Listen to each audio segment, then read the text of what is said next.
Bon, et si je reprenais le Forêt Mémoire? C'était quand même bien foutu. Et dire que ça a 20 ans ce truc. Tiens, une photo de ma rue.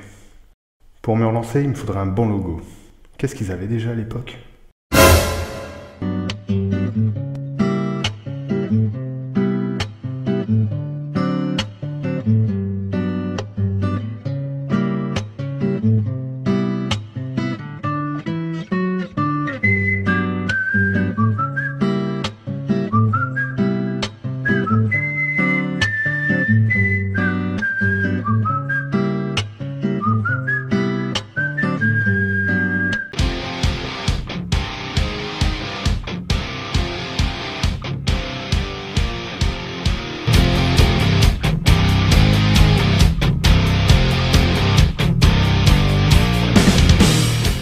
Mes chers amis, bien le bonjour. Comme autrefois, nous nous retrouvons pour partager cette histoire de Le Forêt. Voici enfin cette vidéo qui aurait dû sortir au mois de mars pour fêter les 20 ans du premier numéro de Le Forêt Mémoire. Pour les plus jeunes d'entre vous qui ne doivent pas savoir de quoi je parle, quelques explications. Alexandre Libert, le forestois passionné d'histoire, créa l'association Le Forêt Mémoire. Son but ? Nous faire partager l'histoire de notre ville au travers d'une petite revue trimestrielle. Et tous les amateurs d'histoire, comme moi, attendions avec impatience la sortie du numéro suivant qui nous permettait de mêler la petite histoire, celle de Le Forêt, à la grande histoire de France. Et parmi les nombreuses photos qui se trouvaient dans chaque numéro, on espérait tous tomber sur son grand-père, notre rue d'autrefois, ou sur soi-même. Aujourd'hui, Le Forêt Mémoire revient. Nous allons aborder 10 faits historiques connus. Connus, mais pas trop. Tout ce dont je vais vous parler aujourd'hui, vous connaissez les grandes lignes. Surtout si vous êtes un ancien lecteur de la revue, mais je vais essayer de trouver le petit détail en plus que vous ne connaissiez pas. À vous de me dire dans les commentaires si j'y suis arrivé. Et de même, je ne suis qu'un passionné. Je ne suis pas historien, et si vous pensez que ce que je dis est une erreur, n'hésitez pas à en parler dans les commentaires pour en débattre. Faire de l'histoire à explorer les archives, c'est un peu comme remonter dans le temps. Les premiers documents qui mentionnent Le Forêt nous permettent de remonter facilement jusqu'en l'an 1125. Et avant, me diriez-vous? Eh bien, avant, tout n'est que supposition et déduction. Savez-vous ce qu'est ceci? La table de Peutinger, c'est un parchemin long de presque 7 mètres. Créé vers l'an 1250, il copie un autre document beaucoup plus ancien, couvrant l'Empire romain. Si vous n'avez toujours pas trouvé ce qu'il peut représenter, voilà un petit zoom de la partie qui nous intéresse. Cela ne vous rappelle rien? Non? Et si je mets ça? Eh oui, la table de Peutinger, c'est l'ancêtre de Mappy. Que peut bien nous apprendre cette vieille carte sur Le Forêt? Elle nous révèle qu'au temps des Romains, une voie reliée Arras a tourné. Et si nous traçons cette voie sur notre carte actuelle, elle traverse Le Forêt de part en part. En y regardant de plus près, cette voie suit la rue Jean Jaurès, et elle continue bien après. Pour la petite anecdote, mes grands-parents, qui ont presque toujours vécu d'Ange-des-Boues, me racontaient ce que disaient les anciens. Et selon eux, cette route continue derrière ce portail. C'est l'ancienne route que prenaient les Romains. Même l'armée de Napoléon l'aurait empruntée. Quand on jette un œil sur Google Street, on peut remonter quelques années en arrière. Vous reconnaissez certainement l'endroit. Hélas, on ne peut plus l'apercevoir aujourd'hui. Des gîtes ont pris possession du terrain. 1000 ans. Le Forêt a plus de 1000 ans d'existence. Elle tient son nom de son ancien territoire autrefois très boisé, Le Forêt. C'est ainsi que nous l'appelons aujourd'hui. Mais qu'en est-il des Le Forestois d'autrefois? Lui donnait-il un autre nom? Les vieux papiers peuvent nous apporter des réponses. Forêt. C'est le premier nom que nous retrouvons sur le plus ancien document en 1125. Puis Forestum, Foriest, Le Forêt, Forêt-les-Lances et Le Forêt et tant d'autres. Mais au fond, tout ça, c'est de la paperasse, parce que les habitants n'ont pas appelé leur ville Forestum ou Forêt-les-Lances. 3 noms sortent du lot. Aujourd'hui, officiellement, Le Forêt a perdu sa particule. Mais autrefois, les habitants se sont sérieusement posé la question. Doit-on écrire le nom de notre village en un mot ou 2 mots? Peut-être devrions-nous même l'appeler comme avant, Forêt. En 1845, un magistrat de notre village s'est posé la même question. Le Forêt ou Le Forêt? Préoccupé par ce grave problème de grammaire, il posa la question à sa hiérarchie. Cette dernière opta pour Le Forêt en déclarant que les noms de villes ne se déclinent pas. Mais pourtant, ne dit-on pas « je vais au Havre, au Mans ?» Avec les différents châteaux qui se sont succédés, le Forêt était une terre de seigneurs. Un article de La Voix du Nord du 13 juillet 2017 nous explique que nos seigneurs ont laissé leurs traces dans notre histoire, tels que Jean de Luxembourg et son fils, Robert le Jeune. Ce n'est pas tout à fait ça. Pour faire une comparaison, c'est un peu comme si nous disions que notre maire actuel était le fils du précédent parce qu'il l'a succédé. Voici quelques petites précisions. Nous ignorons le nom du premier seigneur du Forêt. Le plus ancien que nous rencontrons est Jean Créton, seigneur d'Estourmel et chevalier qui épousa Marie d'Augny, dont il eut un fils, Mathias. Il sera seigneur d'Estourmel et du Forêt après son père. C'est ce que nous indique un vieux document relatant le procès de Mathias après avoir détruit le moulin de Montchaux qui ne lui appartenait pas. La terre du Forêt devient la propriété de Dame Jeanne d'Ancre. En 1388, elle épouse Jean de Luxembourg, qui devient le seigneur. Ce dernier, descendant du châtelain de Lille, est très attaché à l'abbaye de Falampin. C'est là qu'il fut inhumé à sa mort le 25 juin 1403. Sa femme lui rejoindra 30 ans plus tard. Entre-temps, leur fils a repris les terres du Forêt en 1404. Elles seront confisquées en 1416 par Philippe le Bon, duc de Bourgogne, probablement dû au rattachement de notre région aux Bourguignons quelques années plus tôt. Il offrira ensuite les terres du Forêt à Robert le Jeune. Enfin bon, il va plutôt lui vendre, ouais, parce que bon, voilà. Ce n'est pas le seigneur le plus connu dans la mémoire des Leforestois, mais il en fut un des plus importants. Avec du recul, c'était un petit faillot qui a su tirer à son profit les faveurs de Philippe le Bon, duc de Bourgogne, et d'Henri V, roi d'Angleterre. Oui, à cette époque, le Forêt est une ville bourguignonne sous le joug des Anglais. Ses parents lui firent faire de bonnes études où il ressortit avocat. Il partit exercer à Amiens et devient bailli du lieu par la simple volonté du duc de Bourgogne. En pleine guerre de Cent Ans, il devient le seigneur du Forêt et de Comté. Toujours est-il qu'à cette époque, sa réputation n'était plus à faire. Ardent défenseur de l'occupation anglaise, Robert réussit à devenir conseiller personnel du roi d'Angleterre. Ce dernier le fait faire chevalier en 1418, juste pour l'anoblir. Pendant l'occupation anglaise, il était redouté par la population pour sa sévérité sans aucun pardon. Il est connu pour avoir fait pendre 1000 hommes, juste pour l'exemple. Bien qu'il n'habitait pas à Le Forêt, il fit restaurer le château de ses prédécesseurs. Il venait régulièrement s'assurer que la rigueur de son bailli fût la même que celle qu'il exerçait lui-même à Amiens. Cette période fut sans doute encore plus pénible que les autres pour nos ancêtres. En 1435, un traité est signé à Arras entre le roi de France, Charles VII, et le duc de Bourgogne. La paix entre ces deux-là était une nécessité, ils y ont des intérêts communs. Charles VII ne peut espérer vaincre le roi d'Angleterre sans mettre fin à la guerre civile avec les Bourguignons, et Philippe le Bon voit son autorité et ses terres réduites au profit des Anglais. Cela ne fait pas le bonheur de notre seigneur Robert. Face à la haine du peuple d'Amiens envers lui, il fuit. Et pour ne pas tout perdre, il va bien sûr retourner sa veste. En mettant opportunément à profit sa fortune et ses rapports avec le duc de Bourgogne, il fut fait gouverneur d'Arras dès 1435. De son mariage avec Jeanne de Beauvoir, il eut 3 enfants, dont Guillaume. Robert mourut à Arras le 19 avril 1469, à l'âge de 92 ans. Depuis 1461, son fils Guillaume, qui a ajouté 2 comtés à son nom, devient le seigneur de Le Forêt. Il était déjà marié à Marguerite de Lully et père du petit Louis. Comme son père, il guerroyait aux côtés du duc de Bourgogne. Les Anglais, s'étant retranchés au château de Folleville en Picardie, rançonnaient les paysans. Les seigneurs des alentours demandèrent de l'aide. Guillaume conduisit l'expédition des hommes à cheval et, sans attendre l'arrivée des troupes à pied, attaqua les Anglais. Ceux-ci, beaucoup plus nombreux, se défendirent vaillamment et... Eh bien, dans sa fuite, Guillaume ne dut la vie qu'à la vitesse de son cheval. Guillaume mourut 2 ans avant son père à Bruxelles, le 19 décembre 1467. À la suite de son père, Louis fut fait gouverneur d'Arras et seigneur du Forêt. Il acquit les titres de maître d'hôtel et de chambellan au service du duc de Bourgogne. Mais cela ne l'empêcha pas de prendre part aux plus grandes batailles de l'époque. Il fut tué le 4 janvier 1477 à la bataille de Nancy, aux côtés du duc de Bourgogne, Charles le Téméraire. Comme son père avant lui, Louis n'habitait pas dans son château aux Forêts. Il se contentait simplement d'encaisser les revenus.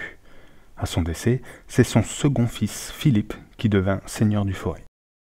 Philippe fut un excellent militaire. Il participa à mettre fin à la guerre de succession de Bourgogne qui opposait le roi de France, Louis XI, et Maximilien d'Autriche, futur empereur du Saint-Empire. Cette guerre se termina à Arras dans la nuit du 4 au 5 novembre 1482, où, après quelques ruses, Philippe de Comté fut le premier à entrer dans Arras pour la reprendre au roi de France. Un traité fut signé le 23 décembre entre les deux belligérants. À la suite de cet événement, il devint capitaine de Douai. Philippe, marié à Marguerite de Lalaing, ne laissa pas d'héritier mâle, n'ayant qu'une fille du même nom que sa mère. Elle hérita des terres du Forêt à la mort de son père, le 24 juin 1501, mais elle ne survécut guère à son père et mourut en 1504. Ensuite, tout alla très vite. Les terres furent celles de son oncle Charles, frère de Philippe. En 1511, il les céda à son tour à sa seconde fille Marie de Comté. Elle trépassa aussi très rapidement, et en 1515, ce fut sa sœur qui obtint la seigneurie et qu'elle transmit à son époux, Jean de Humières, gouverneur de Péronne, lors de son mariage. Peu présent au Forêt et très occupé en Picardie, avec l'accord de leur fils, le couple mit en vente le château et ses terres en 1545. Ainsi prit fin la longue lignée des Lejeune de Comté. Le 5 février 1546, François de la Trémerie, chevalier et tout jeune capitaine de Douai, ayant pris ses fonctions 3 ans plus tôt, achète les terres du Forêt. Il ne le sait pas encore, mais sa lignée de seigneurs marquera pendant longtemps la mémoire des Leforestois. Encore aujourd'hui, nous honorons leur mémoire sans le savoir. Regardez leurs armoiries. Elles ne vous rappellent rien? Mais ça, j'y reviendrai plus tard. Tous très appréciés et vivants dans le château, contrairement à tous les autres seigneurs cités plus tôt, ils prendront une part active dans la vie du village. Mariés à Jacqueline de Gouy, depuis 1533, ils eurent ensemble 6 enfants. Son fils Robert hérita de Leforêt le 5 décembre 1593. Déjà d'un âge avancé, il céda rapidement sa place à son fils François. Grâce aux possessions de ses parents, il possédait de nombreux titres. Seigneur de la Trémerie, du Forêt, d'Auby, d'Angres, de Hertin, de Givenchy, de Drumet, de Dréaucourt, baron de Roisin, grand bailli et capitaine des villes et châteaux d'Aire, fait chevalier par Philippe II d'Espagne le 17 avril 1598. À son décès, en 1612, il partagera ses terres et ses biens entre ses 6 enfants. C'est son second fils Louis qui héritera du château du Forêt. Ce dernier prendra ses fonctions en temps de trouble, le 17 octobre 1612. En effet, Louis XIV vient de reprendre l'Artois au roi d'Espagne. Le Forêt et Vins sont situés à la frontière, mais restés dans la mouvance espagnole. La principale tâche de Louis sera de garder cette frontière et de surveiller l'avancée de l'armée française. À sa mort en 1656, son fils Louis-François a environ 10 ans. C'est donc sa mère, Anne de Hénin, qui assurera la régence du village en attendant que son fils atteigne la majorité. En 1659, un traité est signé avec l'Espagne. La guerre est finie, mais à Le Forêt, on continue de se méfier des Français. Richelieu dira de nous « Ils sont tous ennemis jurés des Français. Ils sont plus espagnols que les Castillans. » D'ailleurs, comment Le Forêt est-il devenu une terre française? C'est pas un formidable tour de force de Louis XIV. Le traité des Pyrénées, signé entre la France et l'Espagne en 1659, établit la paix entre les deux royaumes. Louis XIV profite de ce traité pour épouser Marie-Thérèse d'Autriche, la fille de son ancien ennemi. Sachant que Philippe IV était attaché à ses terres flamandes, Louis XIV proposera que Marie-Thérèse renonce, pour elle et ses descendants, à ses droits à la couronne d'Espagne, en échange d'une dot de 500 000 écus d'or. Malin comme il était, il savait aussi que le royaume d'Espagne était ruiné, et que, dans l'impossibilité de payer, Marie-Thérèse garderait ses droits et ses terres. Alors, à la mort de Philippe IV en 1665, Louis XIV profita du droit de dévolution. C'est une coutume appliquée au Brabant, selon laquelle tous les biens de succession étaient dévolus aux enfants du premier lit. De ce fait, étant la sœur aînée de Charles II, Marie-Thérèse devenait l'héritière de la couronne d'Espagne. Ainsi, le 7 mai 1667, 2 ans après la mort de Philippe IV, le roi de France fait remettre à Madrid le traité des droits de la reine très chrétienne. Il le revendique comme lui appartenant le Brabant, Anvers, le Limbourg, Malines, la Gueldre, le Hainaut, Namur, Cambrai, un tiers du Luxembourg et tout le reste de l'Artois, dont le Forêt. Charles II ne l'entend pas de cette oreille. C'est alors que commence la guerre de dévolution. Louis XIV lancera plusieurs sièges, dont à Bergues, Tournai et Douai. Revenons au chevalier Louis-François, seigneur du Forêt. A-t-il trahi les Espagnols en se joignant aux troupes de Louis XIV lors du siège de Douai? Son nom n'est pas mentionné lors de celui-ci, mais c'est fort probable. Les ancêtres de Louis-François, venant de Drocourt, étaient déjà français depuis 1648. Le seigneur du Forêt ne pouvait que se ranger du côté de Louis XIV. On le retrouve d'ailleurs dans les rangs de celui-ci, le 25 juillet 1667 à Orchy. En effet, l'armée se dirige vers l'île pour y préparer le siège qui débute le 17 août. Le 28 août, Louis-François accompagne le roi de France dans les rues de l'île pour marquer la capture de la ville. Il rentre au Forêt élevé au rang de marquis par le roi. Il possède le droit de haute justice, autrement dit, il a le droit de vie et de mort sur les sujets qu'il dirige. Qu'y a-t-il de changé pour nos paysans? Rien du tout. La vie reprend normalement. Ils travaillent toujours la même terre et payent les mêmes impôts. Mais ils ne redoutent plus les méfaits de la guerre. Comme je vous le disais tout à l'heure, cette famille de seigneurs était très appréciée des habitants. Louis-François en était un parfait exemple. Il vivait dans son château et se souciait des Leforestois, quel que soit leur niveau social. Un événement représente bien son état d'esprit. Le 31 décembre 1699, le marquis donna une fête en son château pour finir le XVIIe siècle et commencer dignement le suivant. Un bal fut animé par un orchestre venu de Douai et précédé d'un repas fastueux. Tous étaient invités. Bourgeois, religieux, militaires de Douai, ainsi que tous les paysans du Forêt. Tous se mélangeaient autour de plusieurs tables. Un concours eut lieu entre tous les arbalétriers douaisiens. Ils se disputèrent divers prix mis en compétition. Et en souvenir de cette soirée, toutes les maisons religieuses partirent avec leurs pièces de vin. C'est quoi une pièce de vin? C'est un tonneau de 225 litres de vin rouge. Pendant longtemps, cette nuit resta dans les mémoires de Le Forêt et de plus loin encore. Louis-François n'eut de son mariage avec Charlotte de Milan donc qu'une seule fille, Anne-Louise de la Trémerie. En 1705, elle se maria avec Philippe-François de Croix, comte d'Eureux et prince du Saint-Empire romain, rien que ça. De ce mariage naquit l'année suivante Anne-Marie de Croix. Sa mère étant décédée des suites de son accouchement, elle devient l'unique héritière des biens de sa mère et de son grand-père, le marquis de la Trémerie. Nous sommes en 1722. Le marquis du Forêt Louis-François décède. À 16 ans, Anne-Marie de Croix est encore trop jeune pour diriger ses terres. N'ayant plus ses parents, ces derniers ne peuvent pas faire la régence à sa place. Elle se marie alors avec Jean-François Bette, qui a déjà 54 ans et qui, même quand il est loin du Forêt, gère les biens de son épouse. Jean-François Bette, capitaine flamand au service de l'Espagne, est un homme puissant. Marquis de Leyde, vice-roi de Sicile, chevalier de la Toison d'Or, président du Conseil suprême de guerre et dirige toute l'infanterie du royaume d'Espagne.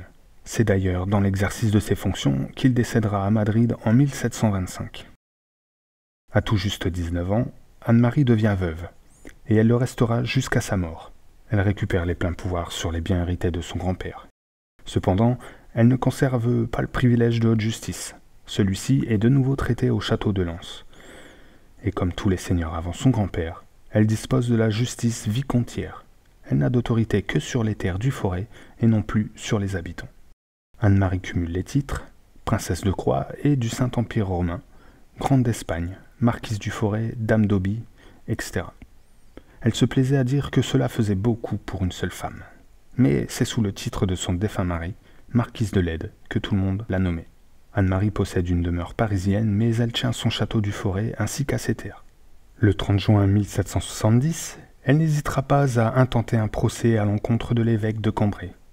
Ce dernier avait osé arracher quelques arbres pour occuper un terrain. Notre marquise changera radicalement le paysage de Le Forêt et lui donnera l'aspect que nous lui connaissons aujourd'hui. C'est elle qui décida en 1763 de raser l'ancienne église, trop petite et vétuste, pour construire celle qui vous observe encore tous les jours. Cette dame fut très appréciée des villageois. Elle resta dans son château lorsque les premiers événements de la Révolution eurent lieu. Alors qu'on chassait les bourgeois et les ecclésiastiques dans tout le royaume, elle ne fut pas inquiétée. Sans héritier direct et ayant perdu ses privilèges la nuit du 4 août 1789, Anne-Marie vendra le château du Forêt et toutes ses terres le 28 juillet 1792. Elle décédera 2 mois plus tard à Paris. Vaguement évoqué tout à l'heure, c'est avec l'achat du château et des terres du Forêt que notre village hérita des armoiries de François de la Trémerie. Les vieilles archives nous le décrivent comme ceci. De sable au chevron d'or, accompagné de 3 merlettes de même, dont 2 en chef et une en pointe, accolées de lions de sable contournés et lampassés de gueules. De sable signifie que le blason est de couleur noire. Un chevron d'or est disposé au centre.